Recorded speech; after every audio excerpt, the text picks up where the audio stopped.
pjnet.tv. It's 9 p.m. on the East Coast, Cinco de Mayo.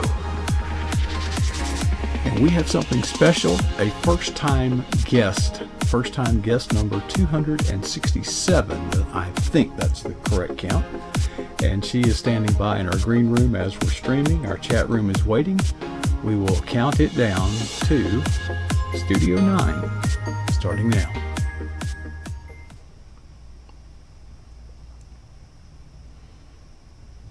Well, good evening. Welcome. This is pjnet.tv. I'm your host, Coach Prasick. I'm glad to be here. I've got a treat for you tonight. And I just heard laughter in my ear. Yeah, we do. We actually literally have a treat for you tonight. First-time guest, and you see her book is behind me. And we're going to talk about more than her book. She's, by the way, she is the voice, the intro and outro bumper voice of the PJNet Wholesome Listening Library, and that is how I came across Alison Treat. I'll put her name up there so that you will know how to spell it, because you can spell it more than one way, but that's the correct way. And Alison, thanks for joining us tonight, and thank you for doing your part for the PJNet Wholesome Listening Library. I had a chance to listen to your voice before we recruited you into that duty, but it's really an honor to have such a great talent that you can put to use for the Lord. But among your many talents, I think you have written a book, but do you think of yourself more as a writer or an editor? Because I believe you do both. I do both. Well, first of all, thank you for having me. It's a pleasure to be part of the listening library and to be on your show. I do both edit and write, but I think of myself as a writer. You do? Definitely. Okay. Yes. Well, but you can do more editing than you can do writing, can't you? I mean, you can do more. Yes, that is true. Yeah. I can fit that in and help other authors that way. Yeah, so. It's good. The book that we have depicted behind me, entitled One Traveler, is not exactly, it kind of came out last December, kind of. Right, well, it came out a while ago, but the new edition came out last December, yes. Now, why do books have a new edition? Well, this book has a new edition. Let me tell you about the first edition first, I guess. So I wrote it over many years when I was younger, and it follows the story of the fictional Sidney Judson, who's a 17-year-old boy from Georgia, from a slaveholding family. This is 1860, the year before the Civil War began. Mm-hmm. And his parents are killed in a carriage accident, so he goes north to stay with his aunt and uncle in Pennsylvania, which is where I'm from. And he soon discovers that they're involved in the Underground Railroad. So the book deals with kind of their differing beliefs about slavery and their differing ideologies about humanity, and what his eventual conclusion and changing of heart. So for a number of years that book was out, and I would have people readers ask me about a sequel, and they felt that it was left off at a place where they wanted to know what happened next. So I ended up writing a bonus chapter, which I offered for a while as an incentive to sign up for my newsletter. And then I ended up deciding with my publisher to offer a new addition to the book, which has the bonus chapter included, as well as a little bit of extra back matter in the book. So that ended up releasing in December. Now, you said there were some kind of loose ends in the original edition. Yes. On purpose? Kind of, but you know what? I never went on to write a sequel. I'd like that to happen one day, but I'm currently pursuing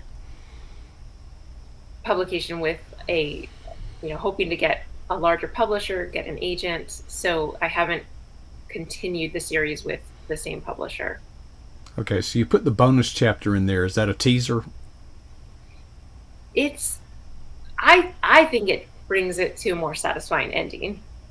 However, I have had people say, well, that's not enough. They want to know more of the story and they want me to write another book still. So, Well, I guess with content as rich as that period in history, yeah, how could they ever get enough? I don't know. And this, I mean, I think it's also the characters. You fall in love with the characters and you do want to know what happens. You like historical fiction? I do. Yes. I think I think it's a wonderful way to learn about history and to have it really um, solidify in your heart and mind instead of just learning timelines or Hmm. dates and memorize. Chronological fact, yeah. Right. Um, well, and you almost don't even have to go to fiction because many of the historical characters that I have studied, General Patton, General Grant, uh, and General Lee specifically, the personalities of these leaders in war are varied Right. and very, very interesting. So Yes. you don't really have to resort to fiction, but at least if you do fiction, it's under your control. Where if you use Right. Yeah. facts. I think it's mostly the vehicle of story that makes it just so fascinating, whether it's actual narrative nonfiction or historical fiction, which I enjoy more if there is more history woven into it rather than just, a story that could take place anytime set back Yeah. in time. Well, folks, we're And kind of dancing around this because Allison is about to share with you uh, some things that happened in her own life just as this book released, and we're going to talk more about historical fiction because Allison, I know this is going to be difficult for you, but just as the excitement of a new book coming out in December, you got hit with a 2x4. yeah, I did. So leading up to the release of this new edition of the book, I was thinking that I was going to promote it pretty heavily. I had a giveaway going on through book sweeps, and a few people did win the book, the new edition, that way. But um, unfortunately, right before this book released, my younger sister suddenly died of a pulmonary embolism, and that just basically derailed anything. I mean, the giveaway that was already going on, I finished that, but I didn't do anything Mm. more for the book for a couple months because I just had to. Um, First of all, just the shock and the grief Yeah. was all encompassing, and being there for my parents and my family while we went through all of that just was something that I couldn't focus on anything else for a while. I took a break from my podcast, which typically releases weekly, and I Mhm. just had to email everybody and say, your episode is not going to come out as Right. scheduled. And everybody, of course, everyone was so understanding because Sure. that's the kind of thing you can't Well, do I it. mean, how would you? I would think very much less of you if you continue doing those things when your priorities need to be with your family. Right. And it was even I typically queue up well, I just prepare the whole episode and have it ready to go and scheduled. I do Hmm. that on typically on Mondays, and that was the day that my sister died. So I had this, after I finished that was when I found out what was going on with her, and eventually got the news that she had passed. So, um, Now, how many siblings are in your family? oh, well, that's another story altogether. We have there were eight of us Is that all? altogether, and um, four biological children and four adopted. So we're very spread out in age. Also, I was 15 when my little sister, the one who passed away, came into our household as a baby. Hmm. Um, so I got to have her in my life for 29 years, and I'm so grateful for that. Um, but I think I was saying before just that the podcast was going to go out that Thursday was all set, and I just had to take it off because I sounded so Yeah. happy and chipper on that podcast, and I thought this can't be out in the world right now, so that I had to release that one at a later date. Well, that's a big family, and It is. I am adopted, and we adopted our daughter, and I can assure Oh, you really? that adopted members of the family are just as much members of the family. Absolutely. There's absolutely no difference. That's your mom, that's your dad, that's your brothers. And I Yes, was and that's how I I've was an only child. always. But You were an only child, though. yeah, Yeah. and so is our That's how I daughter. always. So What was? I'm sorry, I missed the our last daughter thing. is also our only. We have Oh, one, wow. and but time does kind of heal. But do you think that those events will find their way into some future work, maybe?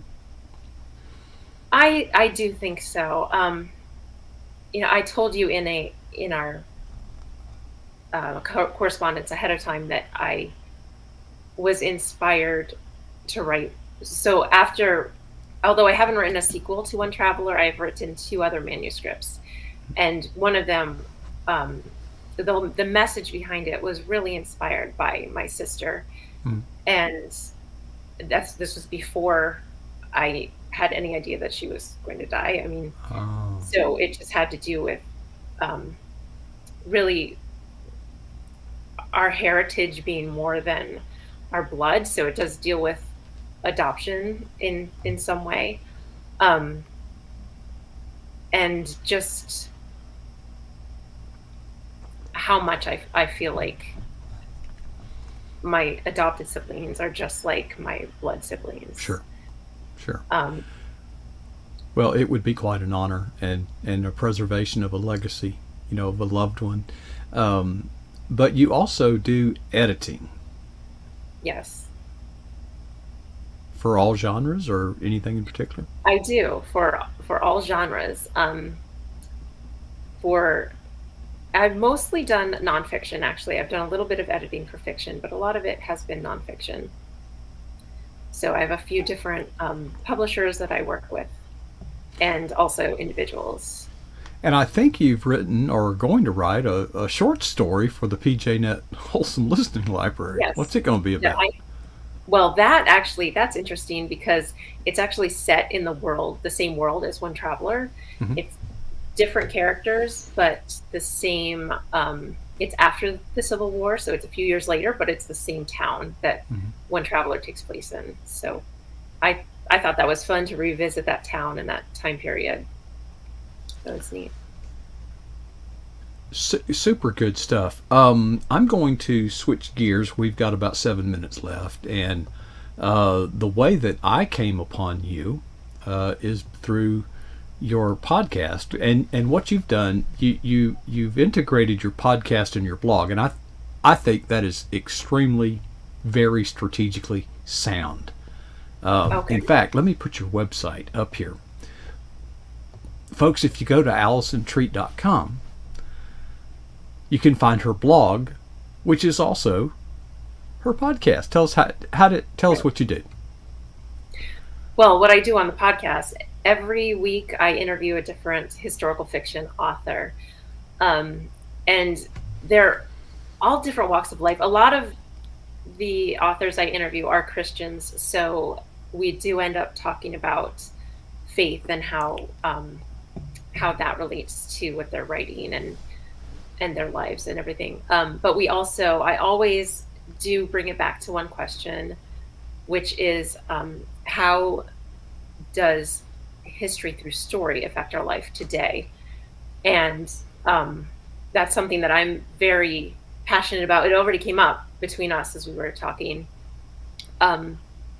with how story, the vehicle of story, can just bring history to life, whether it's historical, real events of history with narrative nonfiction or historical fiction, which I just think there's always a message that can be learned. If we understand history, it will help us live today better. Well, I think it makes incredible sense to use your blog, to the way you've integrated your blog and your podcast. I mean, it's a no-brainer, but nobody does it. when I Well, was blogging, that's that's what I interesting did. because I was thinking of trying to separate them because I haven't actually written a blog post for a while, other than the show notes to go with my Well, but that's what I'm podcast. saying. The blog is the show notes, Right. and the podcast is embedded right there, so you can listen to the podcast, and there's all the links, and the topics. And I thought Yeah. it's brilliant. It's Oh, good. absolutely Thanks. brilliant. Um, but you are doing this on a pace that's pretty intense, once a week. It isn't actually this week. We released 2 episodes because um, it's Mental Health Awareness Month, Right. May, Hmm. and we had an episode with Jenner Trump, whose book dealt with PTSD after World War II. So, and also her book was more recent, so I wanted to make sure we got the episode out soon enough to really help Hmm. with the buzz about her book. So, I ended up releasing that episode Tuesday as well as my previously planned episode today. And let's see, you have been doing this 4+ years. No, the podcast I only started in 2020. It was my pandemic project. Really? Now I had thought about it before the pandemic, but Uh huh. during the shutdown is when I really got serious. Yeah. Not that I had more time, mind you. I always laughed at the people who said, "What are you going to do with all this time during the shutdown?" I had 3 kids who came home from school, and I was homeschooling them, and my husband was working from home. Whereas before that, I had 5 hours at least to myself every day. Hmm. So I didn't have more time, but I did. I just really, it gave me the push to really do something because I knew I wanted to have a podcast, and it really pushed me to think about what I wanted it to be about and what the focus could be. So once you made that decision, you tinkered with it. Um, so then there's all these questions. I mean, I have podcasters and others call me for advice. So did you go out and buy a bunch of expensive stuff, or did you just start with what you had? You know what, I had taken no, I did buy things, but I did some research, and I had taken a class with Thomas Umstattd Jr., who is really into podcasting, and he has several podcasts, and um, he had recommended certain equipment, and so I followed his advice, and I also listened to um, I think it was a Buzzsprout podcast about how to start a podcast is Hmm. just what it was called, and it basically gave you step-by-step instructions. So I did basically what they said to do, and I took their recommendations about what equipment to get, and um, it all worked pretty well. But I'm the kind of person who I plan things out, and I think it to death before I actually Well, press and, play. and that can be a problem. Oh, it can. Yeah, but I think it also makes for a better product. Well, it What it depends. is. Yeah, if you It do does make it start. more difficult to get to that point of saying I'm starting, Right. but I gave myself a deadline. So Because I know it's what I call paralysis by analysis. yes, Yeah, I'll do this when I get all this right. All yeah, the ingredients in the recipe, and of course, life is too short, and they wind up never doing anything because they never got every. They're waiting for all the lights to turn green before they begin their journey, and it just doesn't. It doesn't happen. The right. the thing that I would offer potential podcasters, if you're thinking about it, start with what you have. Is there better ways to Well, do it? Yes, but and you'll get start. there. Right. Start. You can always improve, but if you wait until later and keep waiting until later, well, later never comes. You're Uh, never going to get perfect before you start. yeah, I You will mean, be. right. Go back and listen to some of your stuff from years back, and you begin to realize, ooh, I was terrible back then. Yeah. you know, or I do anyway. Um, and a year from now, I'll look back at this episode and say, boy, I really didn't know what I was doing then. But I um, still sometimes think the so recent episode. So. who taught you how to do all the editing? Um, I believe I just watched YouTube videos Uh, that explained how to do it. yeah. I use GarageBand GarageBand. Yeah, she's a on Mac my user. Every Yes. Mac user uses GarageBand. Right. So I just looked up YouTube videos on how to edit with GarageBand, and um, that was very, it was pretty easy, pretty intuitive, It I must guess. be because it's highly rated. I can anybody that has a Mac, I can just know that's what they're using. So, Yeah. um, all right. Well, we're running out of time, folks. If you want to know, we didn't cover everything we could have covered. Allison has a very interesting life, and Allison, I appreciate you taking time to share. Folks, if you want to learn more and connect with and enter the world of historical fiction unpacked, I strongly suggest you go to her website, AlisonTreat.com, and every time you hear a PJNet wholesome listening library short story turned into theater, the intro and the outro was done by Allison. And Allison, we are indebted to you for your generosity Oh, and lending your thank voice and you. your talent in service to the kingdom.